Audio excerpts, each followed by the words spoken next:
does it take to bring down a criminal empire that has been flooding a country with drugs for years? Today, we're examining a major headline out of New Zealand: the arrest of the national vice president of the Comanchero Motorcycle Club, caught red-handed in a multi-million-dollar drug smuggling operation. This isn't just another high-profile arrest. It marks what many see as the final blow to one of the most feared outlaw motorcycle gangs in the Pacific. So who is this powerful figure? How did law enforcement finally outmaneuver him? And what does this mean for the global fight against organized crime?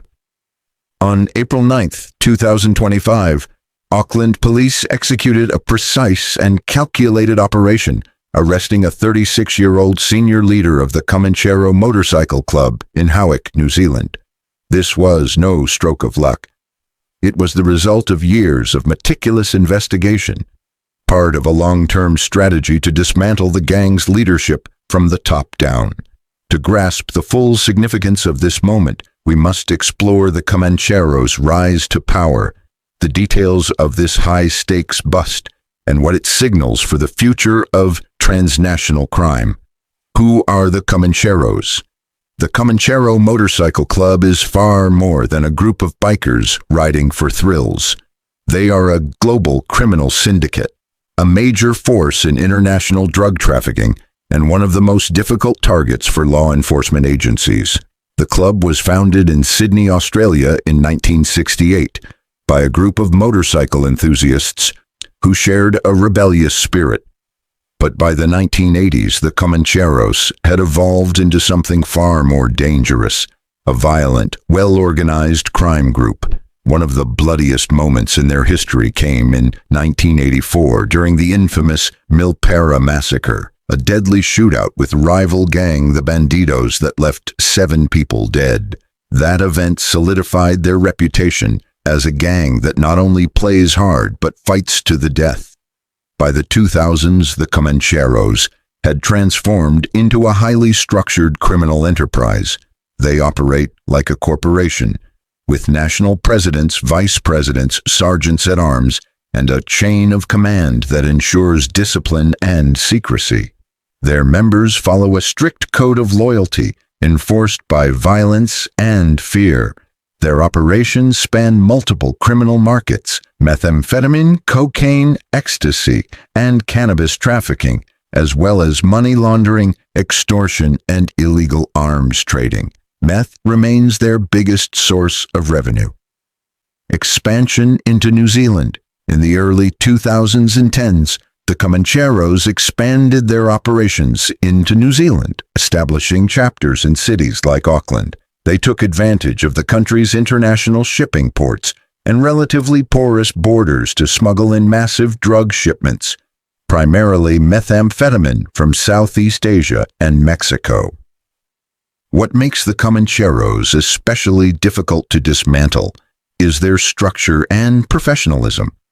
They operate like a machine. Logistics experts manage international shipments, accountants launder millions through front companies, and enforcers maintain discipline within the ranks. Since 2018, New Zealand authorities have linked the gang to over $100 million worth of drug seizures. One of the most notable busts came in 2022, a record-breaking 613-kilogram meth shipment from Malaysia.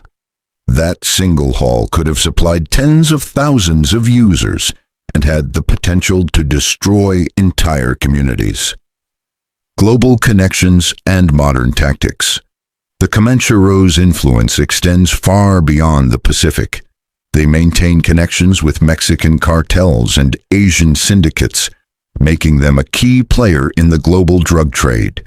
In New Zealand, they've exploited vulnerabilities in border control systems and used corrupt insiders at ports like Tauranga and Auckland to move illicit products undetected. Police have struggled to keep pace. The gang's communication methods are sophisticated, relying on encrypted messaging apps, burner phones, and coded language to avoid surveillance. Members adhere to a strict silence policy, making intelligence gathering a constant challenge. A turning point in the drug war? The April 2025 arrest of the Comancheros national vice president in New Zealand is more than just a headline. It represents a turning point in the region's fight against organized crime. With years of investigation culminating in the takedown of one of the gang's top figures, law enforcement has struck a major blow, not just symbolically, but strategically. However, the fight is far from over. The Comancheros are a decentralized network with deep international roots. Taking out one leader won't dismantle the entire organization, but it disrupts operations, sows fear among members, and sends a message. No one is untouchable. As authorities continue to adapt their tactics and collaborate across borders, the war on organized crime in the Pacific enters a new phase, one defined by data, strategy, and relentless pursuit. But as we'll see, law enforcement had been quietly building its case behind the scenes. The arrest of their national vice president proves that not even the Comancheros are untouchable. Segment 2.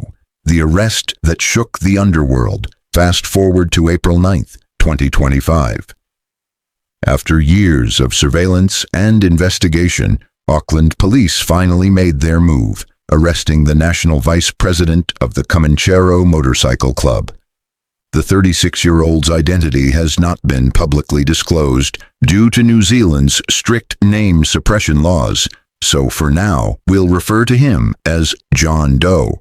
This arrest was no coincidence. It was the direct result of two major drug busts that exposed the gang's smuggling operations through the port of Tauranga and other locations. What makes this even more significant is that John Doe wasn't just another gang member. He was the last remaining senior leader of the Comancheros in New Zealand who had not yet been charged. Over the past year, nearly every other high-ranking member had already been brought down in coordinated raids.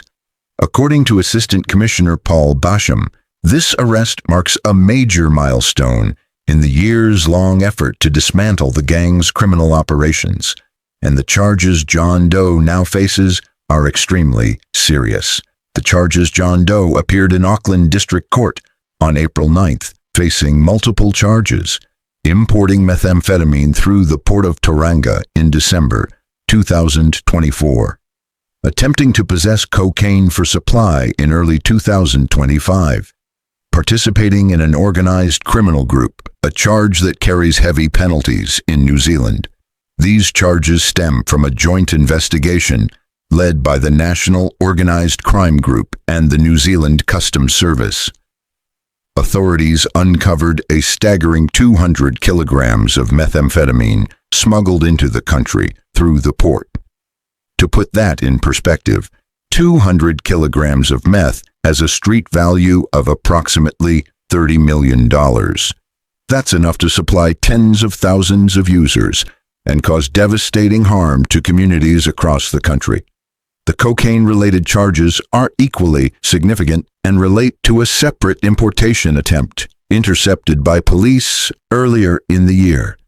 The scale of these alleged activities makes one thing clear. John Doe wasn't a low-level operator. He was at the top of the organization, coordinating large-scale international shipments. How it went down. The events that led to his arrest read like something out of a crime thriller. In December 2024, two men, both 28 years old, were caught breaking into a shipping container at the port of Tauranga. Inside the container were 5 suitcases filled with methamphetamine. As they loaded the drugs into a vehicle, police and customs officers were already monitoring their every move. The men were quickly arrested. Just 1 week later, 2 more suspects were taken into custody, including a John Doe. He was 36 at the time and quickly identified as the club's national vice president. This operation was far from isolated. It was part of a much broader law enforcement campaign to dismantle the Comanchero network. This wasn't the gang's first major stumble, either. Back in 2022, authorities intercepted a record-breaking 613-kilogram meth shipment from Malaysia, valued at over $100 million. One of the men involved in that case, Bradley Tammy Kahawi John, was a known Comanchero associate who had previously been deported from Australia following an arson conviction. The bigger picture. So why does this arrest matter beyond New Zealand? Because the Comancheros are not just a local gang. They are part of a global criminal network with deep ties to Mexican and Asian drug cartels, as well as major players in Australia's underworld. The drugs they smuggle, methamphetamine, cocaine, and fentanyl, are driving addiction, violence, and corruption worldwide. By taking down a high-ranking leader like John Doe, New Zealand authorities have struck a significant blow against the broader machinery of international organized crime. Assistant Commissioner Paul Basham emphasized that this arrest will have a considerable impact on the Comancheros' ability to operate within the country and potentially beyond. It sends a clear message.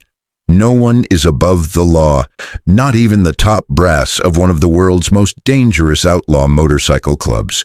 With every leader now facing charges, the gang's command structure is collapsing. That means fewer drugs on the streets, less money in the gang's hands, and a weaker grip on the communities they've long exploited. But this isn't just about the Comancheros. This arrest is part of a wider global crackdown on drug trafficking. Around the world, law enforcement agencies are stepping up their game. In the United States, the Department of Justice recently charged leaders of the La Nueva Familia Michoacana cartel with importing fentanyl and other narcotics. Meanwhile, Mexican authorities are still hunting down El Mencho, the elusive boss of the Jalisco New Generation cartel. These are not isolated incidents. They are part of a coordinated international effort to cut off the global drug supply chain. Consider this. A 2023 United Nations report revealed that global cocaine production hit record highs, and methamphetamine seizures have doubled in many parts of the world. The Comancheros are just one piece of this massive puzzle, but a dangerous one. Their arrests mark a victory for law enforcement everywhere. Still, there's a harsh reality. Taking down one gang doesn't eliminate the demand for drugs. As long as there's a market, another group will try to take their place. That's the brutal truth behind the war on drugs. It's like playing whack-a-mole. Shut one group down and another rises. But operations like this prove one thing: persistence works. The Comancheros believed they were untouchable. But years of surveillance, wiretaps, and traditional investigative work proved otherwise. So what's next? For the gang and for New Zealand. With John Doe behind bars, the Comancheros are reeling. But the legal process has only begun. He faces multiple serious charges: importing methamphetamine, attempting to possess cocaine for supply, and participating in an organized criminal group. In New Zealand, these charges can lead to sentences of 7 years or more, especially for a senior figure like him. The trial will likely last several months, as prosecutors present years of collected evidence. But dismantling a gang like the Comancheros takes more than arrests. It's about breaking their financial backbone, seizing their assets, and cutting off their supply chains. Police have already confiscated millions in cash, vehicles, and property linked to the group. They're also working with global law enforcement partners to track down international suppliers who feed the gang's operation. This is a long-term strategy, and it's one New Zealand police are committed to winning. On the streets, communities are already feeling the impact. Meth and cocaine have devastated families across the country. The Comancheros were a major contributor to that crisis. With their leadership in ruins, there's hope that addiction rates might finally start to decline and that neighborhoods can begin to recover. But the fight isn't over. Rival gangs, like the Mongrel Mob or Black Power, may now try to seize the Comancheros territory, which could trigger new turf wars. So what can we learn from this? Law enforcement is becoming more effective, smarter, and better coordinated. No criminal, no matter how powerful, is immune from justice. And most importantly, the fight against drugs is far from over. This arrest is a major victory, but it's only one battle in a long and difficult war. What do you think? Will the Comancheros rebuild? Or is this the end of the road for them? Share your thoughts in the comments. The arrest of the gang's national vice president is a turning point in New Zealand's fight against organized crime. It's a clear reminder no one is above the law, but it's also a challenge for all of us. If we truly want to end the cycle of drug abuse and trafficking, we must invest in our communities, expand addiction treatment programs, and keep the pressure on organized crime networks. That's all for this deep dive. If you found this story important, please like and share it with someone who should hear it. Don't forget to subscribe and turn on notifications so you never miss an update. Want to learn more about the global battle against cartels and criminal empires? Check out our playlist on organized crime and tell us in the comments which crime story you want us to cover next. Thanks for watching. We'll see you in the next episode.